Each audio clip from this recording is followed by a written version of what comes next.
Good morning friends, welcome to KSK Educational Channel. Intermediate second year, first poem, Goodbye Party for Miss Pushpa TS, was written by Nissim Ezekiel. యానిటేషన్ని ఇంటర్మీడియట్లో మనకు exam ఓరియంటేషన్లో ఏ విధంగా రాయాలో short ఫామ్లో unique ఆన్సర్స్గా prepare చేయడం జరిగింది.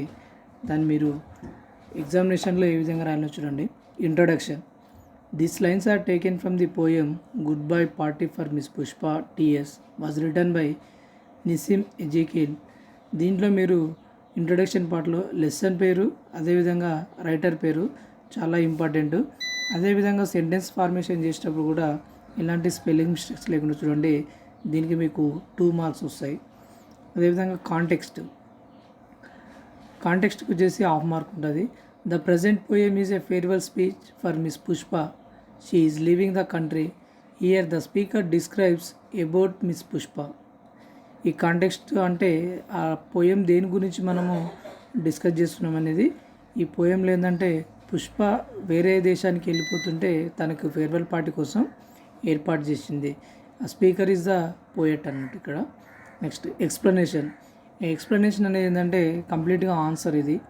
ఈ explanation పైనే మనకు మార్క్స్ స్కోరింగ్ అనేది ఎక్కువగా ఉంటుంది. దీంట్లో మనకు 1 మార్క్ ఉంటుంది ఎక్స్ప్లెనేషన్కి. కాంటెక్స్ట్ అండ్ కంక్లూజన్కి 1 మార్క్, అంటే 2 మార్క్స్ ప్లస్ 2 4 మార్క్స్ అవుతుంది. హ్యాండ్ రైటింగ్ వాటిని బేస్ చేసుకొని కంప్లీట్గా ఎక్కడైనా మిస్టేక్స్ ఉంటే 1/2 మార్క్ తగ్గించడం జరుగుతుంది. చూద్దాం explanation. The speaker announces the purpose of gathering as there friend Miss Pushpa is leaving the country. They have gathered there to give farewell to her. They want to wish her a good journey. He addresses his colleagues about goodness of Miss Pushpa and he called her as sister. He says she is a very sweet lady and she is very helpful. She is always cheerful and hails from a noble family.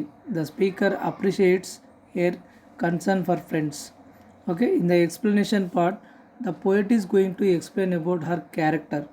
Okay, తన యొక్క character ఏ విధంగా ఉంది, తను friends తోటి ఏ విధంగా ఉండదు, తన యొక్క ఫ్యామిలీ ఏంటి, ఓకే, తను ఏ పర్పస్లో వెళ్తుంది అనేసి దాంట్లో మనకి ఎక్స్ప్లెనేషన్లో ఇవ్వడం అనేది జరుగుతుంది. ఇంకా మీరు సమ్ ఎక్స్టెన్షన్గా రాయొచ్చు అంటే కూడా రాయొచ్చు, కానీ ఎగ్జామినేషన్లో మనకు టైం సరిపోదు కాబట్టి ఇంతవరకు రాసినా మీకు ఫుల్ మార్క్స్ అవార్డ్ చేయడం అనేది జరుగుతుంది. కంక్లూజన్. ఈ కంక్లూషన్ అనేది ఏంటి ఉంటుందంటే పర్సన్ టు పర్సన్ డిఫరెంట్గా ఉంటుంది. కంక్లూషన్ అంటే ఏంది, ఆ పోయం నుంచి నువ్వేమి ఇన్ఫర్మేషన్ నేర్చుకున్నావు, ఆ పోయం నుంచి నేర్చుకునే ఇన్ఫర్మేషన్ తోటి నువ్వేమైనా సజెషన్ చేయగలుగుతున్నావా, లేకపోతే దాని యొక్క థీమ్ ఏంటి అనే దానిపైన మనకు ఈ కంక్లూషన్ ఉంటుంది. దీన్ని క్రిటికల్ కామెంట్ అని కూడా అంటారు. Okay, conclusion. The poem tells the use of English by Indians. It is free verse, no specific rhyme scheme. The sentence structure causes humor and it is all about the matter of giving farewell to friends. ఇందులో మనం observation చేస్తే ఈ conclusion పట్ల ఏంటంటే యాక్చువల్గా Indian English అదేవిధంగా western English చాలా డిఫరెంట్గా ఉంటుంది.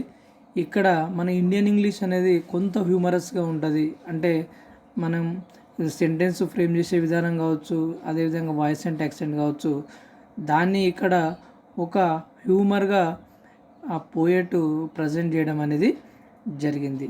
Okay, thank you for watching.